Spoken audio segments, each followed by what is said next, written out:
वैदिक गणित के क्लास में आज हम लोग वर्गमूल निकालना क्या शॉर्टकट मेथड देखेंगे। तो वर्गमूल यानी स्क्वायर रूट हम कैसे निकालते हैं, इसके बारे में हम लोग को कुछ चीज़ों की पुनरावृत्ति करनी होगी जो हम लोग वर्ग निकालते समय कर रहे थे। ये पहला हमारा लाइन है, हमारे नंबर्स हैं, हमारी संख्या है। दूसरा लाइन है उनके वर्ग क्या हैं। तीसरा लाइन है हमारा बीजांक, जिसकी चर्चा हम लोग शुरू में करते आ रहे हैं। पहला हमारा हुआ संख्या नंबर है 1, उसका वर्ग भी हो गया 1। 2 का स्क्वायर 4, 3 का स्क्वायर 9, 4 का स्क्वायर 16, 5 का स्क्वायर 25, 6 का 36, 7 का 49, 8 का 64, 9 का 81 और 10 का 100। और इसकी चर्चा हम लोग पहले किए थे वर्ग निकालते समय भी। इसमें हम लोग क्या देखते हैं, कोई भी अगर स्क्वायर नंबर होता है तो उसके लास्ट में 2, 7, उसके अंत में 2, 3, 7, 8 नहीं होते हैं। यानी वर्ग संख्या के अंतिम अंक लास्ट डिजिट कभी भी 0, 2, 3, 7 और 8 नहीं होता है। हम यहाँ देख सकते हैं।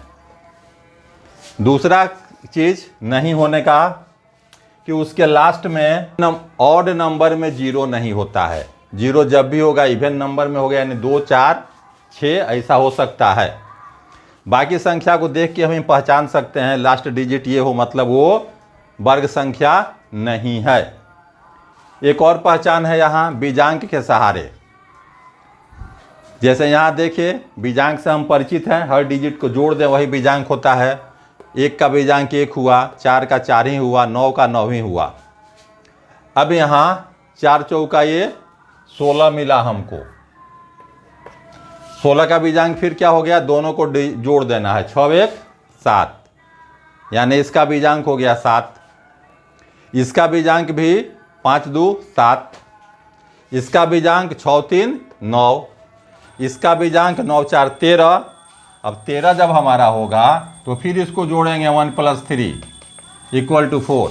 यानी बीजांक निकालने में डिजिट को तब तक जोड़ते जाना है जब तक कि वो 1 डिजिट में नहीं आए। इसीलिए इसका बीजांक हो गया 1। फिर 4 हो गया ये 6 4 10, 0 + 1 फिर 1 हो जाएगा। 8 1 9, ये जोड़ेंगे तो 1। तो ये हमारी एक तरीका ये भी हुआ जानने का, हम किसी भी नंबर का बीजांक निकालेंगे, अगर बीजांक 1 4 9 7 के सिवाय और कुछ आता है तो इसका मतलब है कि वो पूर्ण वर्ग संख्या नहीं है। अब हम लोग इतना जानने के बाद अब हम लोग एक और जानेंगे निकालना वर्गमूल हम कैसे निकालते हैं, स्क्वायर रूट। यह हमारी मदद करेगा। अब जैसे हमको वर्गमूल निकालना है, पहला नंबर से स्टार्ट करते हैं, छोटी संख्या से 361। इसको हमको रूट अगर निकालना है तो करते क्या है, हम यहाँ पेयर लगाते हैं दाहिने साइड से। यानी एक पेयर हुआ, ये दूसरा पेयर हुआ। फर्स्ट पेयर का लास्ट डिजिट 1 है। तो वर्ग संख्या अगर 1 है तो हमको 2 आंसर मिलेंगे। या तो नंबर 1 हो सकता है, या 8 है तो नंबर 9 भी हो सकता है। 9 का भी 81 है। तो यहाँ लास्ट डिजिट 1 है, ये बताता है कि हमारा यूनिट प्लेस पर क्या हो सकता है, 1 भी हो सकता है, 9 भी हो सकता है। तो इस 2 के सहारे लगाते हैं पेयर, देखते हैं केवल लास्ट डिजिट। तो हमारे 2 आंसर हो सकते हैं। अब क्या देखते हैं, 3 है। उसके बाद हमारा सेकेंड पेयर 3 है। तो हम यहाँ सामने देख रहे हैं 1 का स्क्वायर क्या होता है 1, और 2 का स्क्वायर 4। यानी 1 2 3 तक अगर संख्या रहेगी तो हमारा स्क्वायर क्या होगा, 1 ही रहेगा। 4 हो जाएगा तब से 2 आएगा। तो यहाँ हमको क्या मिलेगा, 1। ये मिला हमको 1। यानी हमारे 2 संभावित आंसर हो सकते हैं। अब इस 2 संभावित आंसर को हम कैसे निकाल लेते हैं, एक बार हम लोग देख लें पहले कैसे इसको हम लोग गुना करते थे। अगर 9 1 10 है तो इसको हम लोग सीधे मल्टीप्लाई कर डालते थे और इसमें एक बढ़ा के गुना कर देते थे, यानी 2 1 जा 2। वैसे ये तो गुना करना बता दिए, वैसे हमको करना क्या होता है, इसको हम छोड़ देते हैं चेक करने में, केवल इसमें एक बढ़ा के मल्टीप्लाई कर लेते हैं। तो 2 1 जा 2 हुआ, यहाँ हमको 2 आया, यहाँ क्या है हमारा 3 है, यानी हमारा बड़ा वाला डिजिट होगा। अगर ये नंबर छोटा है हमारे इस गुणनफल से तो हमारा छोटा वाला आंसर होगा। अगर ये हम जो गुणनफल निकाले इससे बड़ा इससे छोटा है तो हमारा बड़ा आंसर मिलेगा, यानी यहाँ हमारा आंसर क्या मिलेगा 19। यानी हमारे संभावित आंसर 2 होंगे जिसके सहारे हम जांच करेंगे, और जो हमारा हो जाए इस नंबर से अगर ये छोटा है तो हमारा छोटा वाला आंसर होगा, बड़ा है तो बड़ा वाला आंसर आएगा। दूसरा देखते हैं, थोड़े बड़े नंबर्स की तरफ बढ़ते हैं अब हम।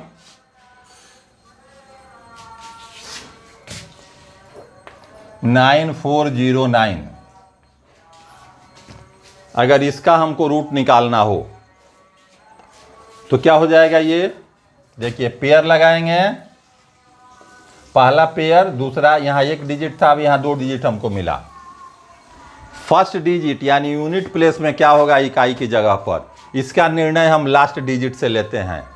9 है लास्ट में, तो देखिए 3 भी हो सकता है, 3 का स्क्वायर भी 9 होता है, और ये फिर 7 भी हो सकता है, 7 का स्क्वायर भी 9 होता है। तो हमारे संभावित 2 आंसर निकले, 3 और 7।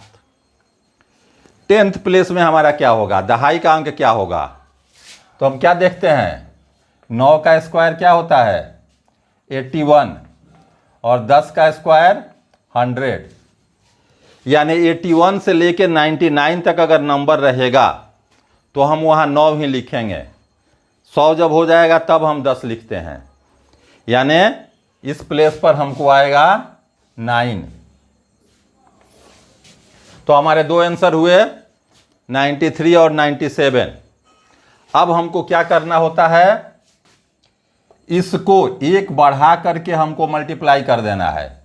इसमें एक बढ़ाएंगे यानी 10 9 90। हमारे इस गुणनफल से 94 बड़ा है, यानी हमारा आंसर ये बड़ा वाला होगा। अगर यहाँ का चीज़ इससे छोटा होता तो हमारा आंसर छोटा वाला निकलता। सिंपल सा है ये, हमको केवल पेयर लगा करके देख लेना है।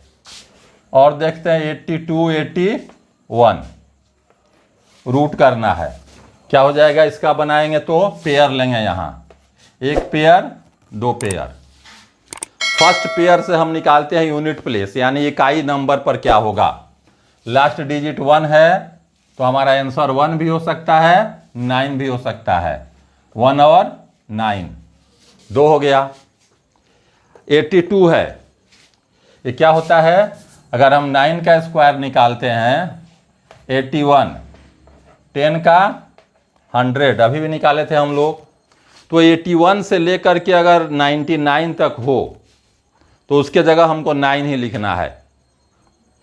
तो यहाँ 82 है, यानी हमको क्या मिलेगा 9। हाँ ठीक, ये मिलेगा हमको 9। अब करना क्या है, ये तो चूंकि दोनों का जोड़ 10 होता ही है, हमको केवल एक बढ़ा के मल्टीप्लाई कर देना है, यानी 10 9 90। 82 है, 90 से छोटा है, 90 से छोटा है, इसका मतलब हमारा आंसर छोटा वाला होगा, यानी हमारा आंसर 91 होगा। यहाँ हम लोग देख रहे थे आंसर यहाँ क्या आया था 10 9 90, यहाँ भी मिला था, ये 90 से बड़ा है इसलिए हमारा आंसर बड़ा वाला था। यहाँ वही चीज़ है, ये चीज़ 90 से छोटा है तो हमारा आंसर छोटा वाला है। आगे बढ़ते हैं हम लोग इससे बड़े डिजिट पर।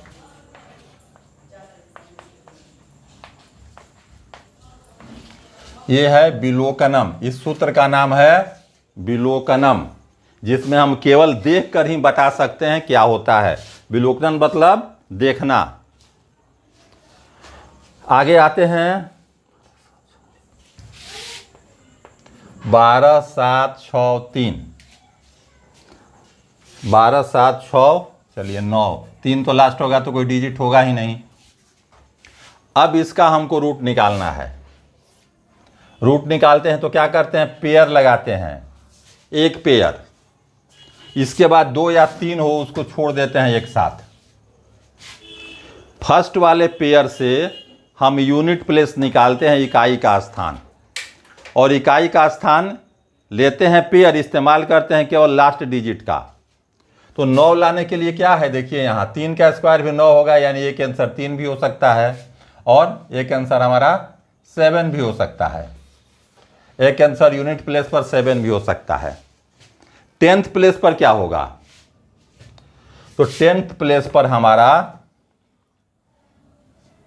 11 का स्क्वायर करें तो क्या होता है 121, 12 का स्क्वायर 144, यानी 121 से लेके 143 तक अगर हो तो हमको उसके जगह पर 12 ही लिखना है।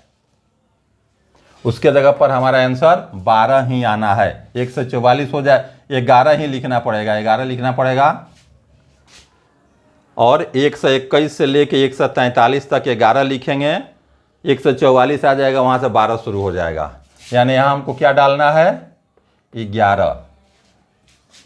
अब इसको हमको छोड़ देना है, इसकी कोई ज़रूरत नहीं है, मल्टीप्लाई कर भी सकते हैं। अगर करेंगे भी तो क्या हो जाएगा सीधे 7 3 21, लेकिन ज़रूरत नहीं है। एक बढ़ाते हैं फिर इसको मल्टीप्लाई कर देते हैं, यानी 12 को गुना कर देंगे 11 से, क्या आएगा 132। अब 132 जो है हमारा, 127 क्या है 132 से छोटा है, इसलिए आंसर हमारा क्या होगा छोटा वाला, यानी आंसर हमारा हो जाएगा 113।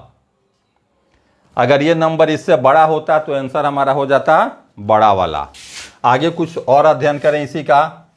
जैसे अगला डिजिट लेते हैं 16 3 8 4, चलिए निकालना है, 5 डिजिट की संख्या है। प्रोसेस हमारा वही है, एक पेयर दूसरा पेयर।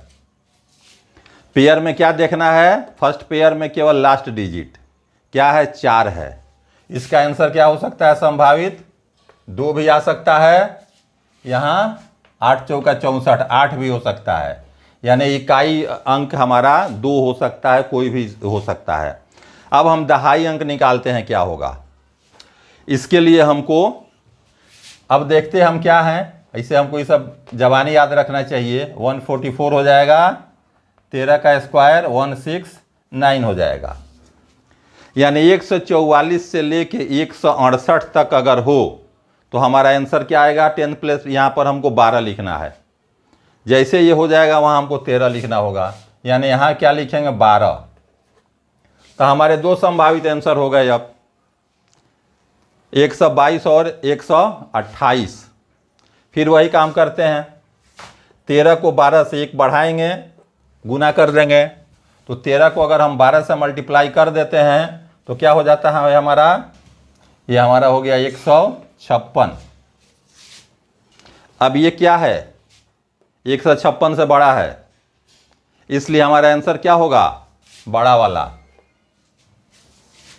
यानी हमारा जो मल्टीप्लिकेशन आए यूनिट डिजिट छोड़ के बाकी का, तो इसको हम करते हैं, ये हमारा हो गया बड़ा वाला आंसर। पूरा अगर मल्टीप्लाई करना हो सीधे है 16, ये हम लोग पढ़ चुके हैं पहले ही, गुना करना।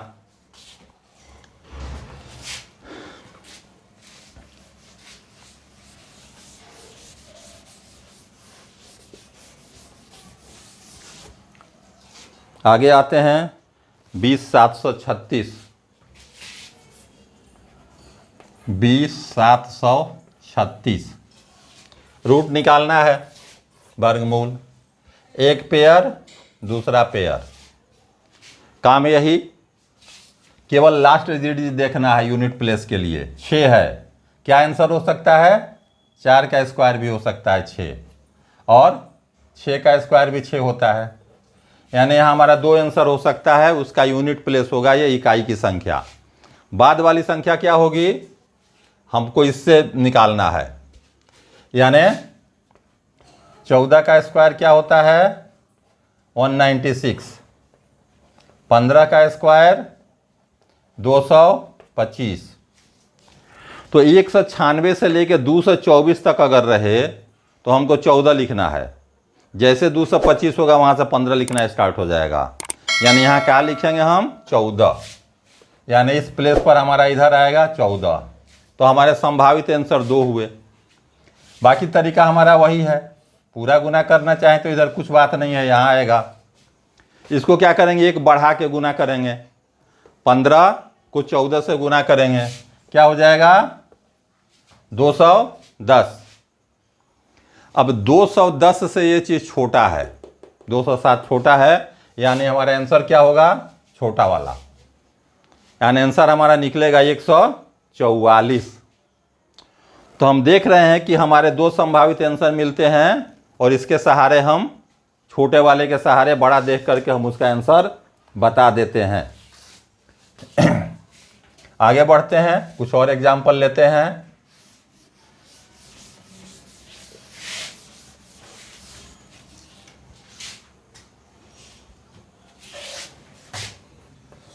पैंतालीस 369।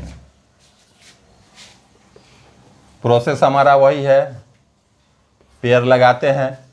फर्स्ट पहली बार हमको 2 का लेना है, यहाँ 1 2 3 तक ही, 4 नहीं, 4 का दूसरा रूल हो जाएगा फिर।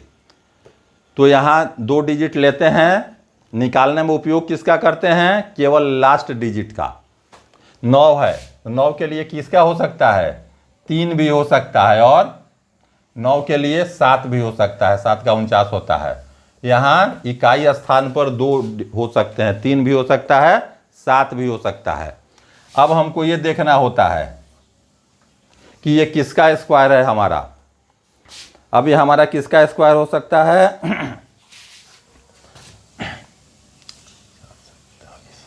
चलिए, अगर हम 21 का स्क्वायर करें 4 से 41, 22 का स्क्वायर कर दें